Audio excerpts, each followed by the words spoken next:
Do you believe in divine justice? Because what you're about to hear will make you question everything. A man destroyed an entire family out of greed. He thought nothing would ever happen to him. He lied, manipulated, stepped over everyone. But what he didn't know is this.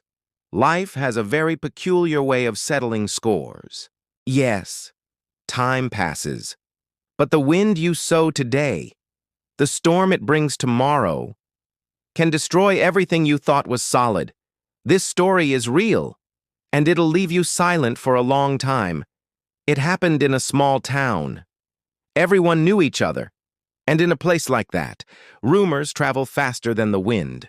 Marcos was a respected businessman, always smiling, polite, and very religious in public. Always at church, always with kind words. But behind that facade, there was a wolf in sheep's clothing. He had a business partner, Carlos. They grew up together, best friends since childhood. They shared everything, dreams, plans, life. When they decided to start a company together, they seemed unstoppable. They combined strength, faith, and prospered. In no time, they were making serious money.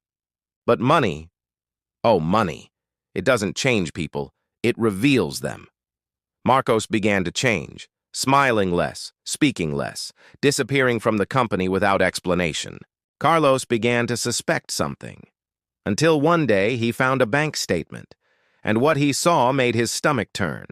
Marcos was embezzling money, in secret, behind the curtains. When confronted, Marcos denied everything. Then he changed tactics. He said it was a system error. Then he said Carlos was being paranoid. Until finally, he dropped the sentence that shattered years of friendship. "This company is mine. You were just helping me." Carlos walked away in disbelief. He lost everything, the business, his friend, and almost his faith in people. He spent months depressed, tried to rebuild. But small towns have long memories, and gossip travels fast. They said he had been incompetent, that Marcos was the real brains behind the operation. And Carlos? Dead weight, but time. Oh, time. Time reveals. A few months later, Marcos's name appeared in a scandal, money laundering, fake invoices, deals with shady people. The mask came off, and it came off hard. He was arrested, lost all his assets, his family distanced themselves. And the worst part, he was rejected by the same people who once applauded him. The ones who smiled at him in church, now turned their faces away. The town that once praised him, now whispered behind closed doors. He who sows the wind reaps the storm. But the story doesn't end there. Because while Marcos was sinking, Carlos was quietly rebuilding. He opened a small business with the help of loyal friends. Simple people, but real ones. Little by little, he got back on his feet. One client at a time. One day at a time. No scandals. No showing off. Just hard work and truth. Years later, Carlos was back on his feet, stronger, wiser, and with something Marcos would never regain: respect. Now, maybe you think this story is just about justice, about good triumphing over evil, but it's not just that. It's about the kind of seed you throw into the world, because yes, life is a field, and everything you plant comes back, sooner or later. With interest. You can lie for a while. You can manipulate, hide, disguise. But you can't escape the harvest. You reap what you sow. Simple as that. It might take time. It might seem like nothing will happen. But the storm, it comes. And when it comes, it doesn't ask if you're ready. Maybe you know someone like this. Someone who poisons with words, betrays behind your back, pretends to be light but walks with darkness.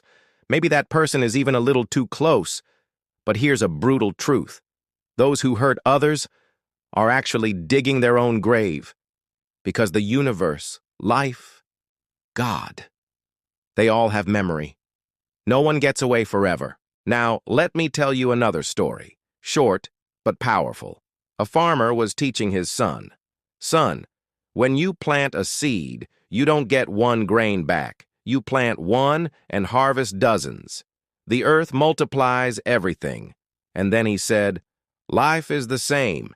If you plant evil, you'll reap destruction twice as strong. But if you plant honor, you'll reap peace no money can buy." That phrase stayed in the boy's mind. Years later, he saved a friend's life, without knowing that this same friend would later save his daughter's life during an emergency surgery. Coincidence? Or a harvest? What do you think? Look, maybe today you're going through a storm. Maybe someone hurt you, betrayed you, did you wrong. But don't despair. Life has a cycle. Those who sow in tears will reap in joy. Those who endure pain will reap honor. And those who remain just, even when everything's against them, are seen by God. And God never closes his eyes. Marcos now lives in isolation. No friends, no assets, no honor. Carlos built a new story, and today inspires others. But both of them planted, and both of them reaped. Now think with me. What have you been planting? Bitter words, lies, indifference, or patience, truth, and loyalty? Never underestimate the power of a seed, nor the silence of time. Because time always reveals who is who. He who sows the wind reaps the storm, but those who sow love reap miracles.